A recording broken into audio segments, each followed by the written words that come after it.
अब की बार जो हम ये चला रहे हैं कैंपेन, इसका तो हमारा सीधा मतलब है रोजगार 2 से कि अब इस पे फाइनल बात होगी। अब बहुत सितम सरकार ने ढाली है, अब हमारा ये आखिरी है कि अब हम सरकार की कोई बात नहीं सुनने वाले जब तक कि वो ये चीज़ें खत्म नहीं कर देते, लिखित में नहीं दे देते कि अब हम इसके लिए ये कदम उठा रहे हैं। मोदी रोजगार 2 का स्पेशल मैसेज ये है कि मोदी जी या सरकार को ये याद दिलाना कि बेरोजगार युवा परेशान हैं, मर रहा है, इस दर्द से गुजर रहा है। मेरे नौजवानों, क्या मेरिट के आधार पर नौकरी मिलनी चाहिए कि नहीं मिलनी चाहिए?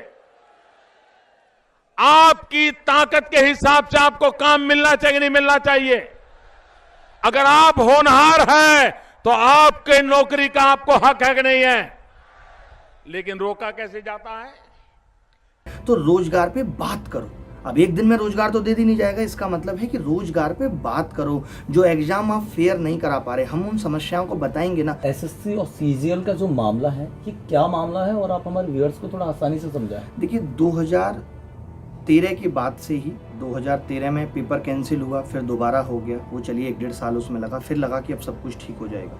लेकिन 2014 की बात से तो लगातार जो दिक्कतें आई हैं, पहली दिक्कत तो यही कि वैकेंसी घटना 2014 में 20,000, 15 में वही 8,000 9,000 रह गई और अब वैकेंसी खिसक के 6,500 7,000 आ चुकी हैं। चलो ये भी हमने मान लिया कि वैकेंसी कम है और उन वैकेंसी को भी ठीक तरीके से नहीं फिल किया जा रहा। आप 2018 में देखेंगे एक यूएफएम ला करके सरकार ने लाखों अभ्यर्थी को बाहर कर दिया, उसके लिए हमें कैंपेन चलाना पड़ा कि यूएफएम वापस लो, तब जाके वो यूएफएम वापस हुई। सीएचएसएल में घोटाला, अभी 2019 का रिजल्ट आया तो ये पेपर को एक लेवल पे नहीं कर पा रहे, एक पेपर इतना आसान बना देते। पिछले 2 साल से ऐसा हो रहा है कि कट ऑफ 85% जा रही है। कंपटीशन के एग्जाम में कट ऑफ का इतना जाना ही गलत है। इसका मतलब आप पेपर का स्तर ही नहीं ठीक तरीके से सेट कर पा रहे, आपने मजाक बना दिया है। अरे कौन है भाई आपके पेपर सेट करने वाले जो 3 पेपर को एक लेवल पे नहीं सेट कर सकते? और अगर कभी ऐसा होता है कि करप्शन का मामला पाया जाता है, जैसे 2017 में करप्शन का मामला हुआ तो उस केस को खत्म कर दिया गया, जबकि उसके टाइम भी प्रोटेस्ट हुआ था, मैंने किया, हमने ऑफलाइन प्रोटेस्ट किया, तब भी ये बात उस वक्त एक कहकर खत्म कर दी कि इसकी जांच होगी। उसके बाद जांच हुई, सीबीआई में केस गया, कमेटी बनी, मैंने खुद प्रूफ दिए, मैं आज भी दे सकता हूं आपके चैनल पे हर जगह कि मैंने प्रूफ दिए कि नकल हुई, मुझसे आके बात करें, पूछे, मैं प्रूफ दूं। आज भी वो प्रूफ सीबीआई में जमा है, उसके बावजूद भी पेपर कैंसिल नहीं हुआ। और जब पेपर इस तरीके से कैंसिल नहीं होता तो इससे लोगों का भी मनोबल टूटता है और उस संस्था का जो एसएससी है उसका मनोबल बढ़ता है कि कोई बात नहीं, हम करप्शन करेंगे, कोई फर्क नहीं पड़ता। बता देते हो कि विद्यार्थी उसमें 200 नंबर लाके भी फाइट नहीं कर पा रहा, ये मेन इशू है सीजीएल।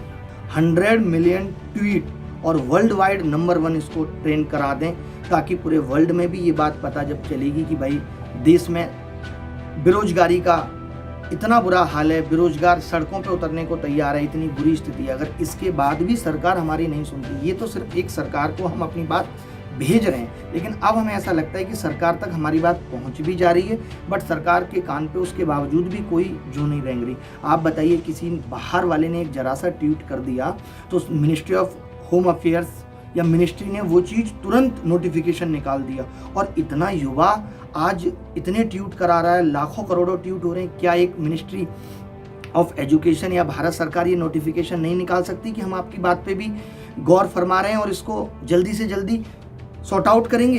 कोई ध्यान नहीं है। मतलब सरकार इतनी ढीठ हो चुकी है कि वो सुनने के बाद भी उस पर कोई एक्शन लेने को तैयार नहीं है। सरकार को ये दिखता है अभी बिहार में चुनाव है, वहां जाके क्या घोषणाएं करनी है, अभी बंगाल में चुनाव है, वहां जाके क्या घोषणाएं करनी है। ये ध्यान नहीं है कि जो घोषणाएं कर दी उसमें 1% या 2% भी हम पूरी कर पाए या नहीं कर पाए। और जैसा कि मन की बात को डिसलाइक करने वाला जो मामला था, वो कहा जाता है कि आप ही का वो कैंपेन था। मैंने ही वो कैंपेन शुरू किया था कि भाई मन की बात को ही डिसलाइक करो। हमारा ये था, उससे पहले मैंने एक वीडियो बनाई कि बहुत हुई मन की बात, मोदी जी अब करो रोजगार की बात। मीडिया हमारी बात को उस वक्त नहीं सुन रहा था, नहीं दिखा रहा था, तो हमने कहा अगर मन की बात को जितना डिसलाइक कराया जाएगा तो लोगों की नजर आएगी कि ये हुआ क्यों। जैसे अभी ये मोदी रोजगार 2 हमने ट्रेंड शुरू किया तो लोगों की नज़रों में आया कि अच्छा ये प्रॉब्लम है देश के अंदर, और हम बात बहुत सत्यता के साथ रख रहे हैं, प्रूफ्स के साथ रख रहे हैं कि लोग परेशान हैं। हमसे पूछिए, आपको पता चले, हम दिखाएं लोगों के मैसेज, हम दिखाएं लोगों के मेल। अब तक मुझ पे जब से ये बात शुरू हुई है तो लाखों मेल होंगे जो जगह जगह की भर्ती के बारे में बता रहे हैं। मतलब केंद्र सरकारों में भी बहुत समस्या है कि केंद्र सरकार में भी जो वैकेंसी है वो ठीक तरीके से फिल नहीं हो रही, चाहे किसी की भी सरकार हो। बट बात यह है कि जब ये देश में लोकसभा चुनाव हुए तो मात्र लोगों ने वोट मोदी जी को देखकर दिया था और हर जगह यही कहा था मोदी है तो मुमकिन है, मोदी जी हैं तो सबका साथ सबका विकास। तो जब वोट मोदी जी को देखकर दिया, जब प्रधानमंत्री मोदी जी के नाम पे बनाया गया, जब देश की सरकार का नाम बदल के मोदी सरकार हो गया, तो फिर बेरोजगारी पे बात मोदी जी से क्यों ना हो। एक्चुअली क्या हो गया ना कि लोगों ने मोदी जी के आने पे इतनी तारीफ कर दी थी कि अब मोदी जी ये करेंगे, अब सबके अकाउंटों में इतना पैसा जाएगा, पेट्रोल का दाम 35 रुपये आ जाए। इतनी लोगों ने हद से ज्यादा तारीफ कर दी थी कि अब लोग उस प्रॉब्लम को या उस बुराई को बोलने से डर रहे हैं, जो डर है। लेकिन ये रिदम टूटेगा, मेरा भरोसा है, मेरी इंट्यूशन है कि हम इस चीज़ को तोड़कर रहेंगे। आज मीडिया ने भी अब बोलना शुरू कर दिया है कि महंगाई पे लगाम लगाओ, लोग भी बोल रहे हैं और ये आगे आने वाले समय में ये प्रॉब्लम और बढ़ेगी। और देखिए दिक्कत क्या है, क्या लोगों को मोदी जी से दिक्कत है, क्या लोगों को सरकार से दिक्कत है? नहीं। बट अगर प्रजा को कोई दिक्कत है तो मोदी जी उसे सुने तो सही। मोदी जी अमेरिका जाके ये कह दें कि अब की बात ट्रंप सरकार, मोदी जी वहाँ जाके, मोदी जी के पास इन सब बातों की दखलंदाजी के लिए समय है, मोदी जी के पास और चीज़ों के लिए समय है। क्या मोदी जी अपनी 2 रैली बंगाल की कम करके देश के युवा पे बात नहीं कर सकते, देश के किसान को कन्विंस नहीं कर सकते? क्यों नहीं कर सकते भाई? राजा है, उन्होंने पूरे देश को कन्विंस वोट के लिए कर लिया। अब उसकी समस्या को सुलझाने के लिए वो कन्विंस नहीं कर सकते कि रुको मैं ऐसा कर रहा हूँ, दिखाओ ना प्रॉब्लम क्या है। 2015 में तो मोदी जी खुद कहते थे देश का युवा परेशान है, इतने करोड़ रोजगार लेके आऊंगा। उन्होंने सारी समस्याओं को उठाया था, उन्हीं सबको देख के तो हमने उनको वोट दिया और इतने बहुमत से वोट दिया। वो इस चीज़ का गलत फायदा उठा रहे हैं, कब तक उठाएंगे? एक दिन खत्म होंगी ये सारी चीज़ें भी। देखिए घमंड किसी का भी नहीं रहा, आज वो इतने ज़्यादा रिजिड हो गए कि इन बातों पर बोलने से कतरा रहे हैं। जब देश इतना डिजिटल हो सकता है तो एग्जाम फेयर क्यों नहीं हो सकता? मोदी जी कहते हैं चुनाव फेयर है। इस देश में जब सब कुछ फेयर है तो एग्जाम क्यों नहीं फेयर हो सकता? चुनाव का रिजल्ट तो बहुत जल्दी आ जाता है।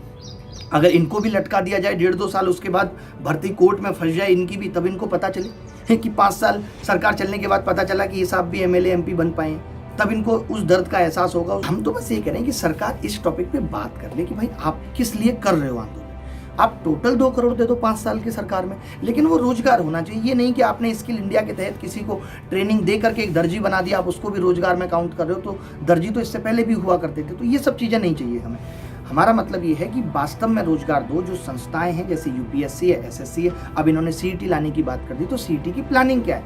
मतलब सरकार इन बातों को शेयर करे, ट्रांसपेरेंसी लाए। डिजिटल इंडिया का मतलब यही है कि कैसे आप उन वैकेंसी को फिल करोगे, कैसे आप करप्शन को खत्म करोगे। आप एक डिपार्टमेंट बनाओगे जो इस बात की, जिसकी लाइबिलिटी होगी कि एग्जाम में करप्शन ना हो। कल को आवाज़ उठाने के लिए हमारे पास वो डिपार्टमेंट या वो मिनिस्ट्री होनी चाहिए जहाँ पे हम कह सकें 10,000 लोग जाके कि भाई इस एग्जाम में धांधली हुई है। आज बात बात पे हमें सरकार को पकड़ना पड़ रहा है, ये ना करना पड़े हमें।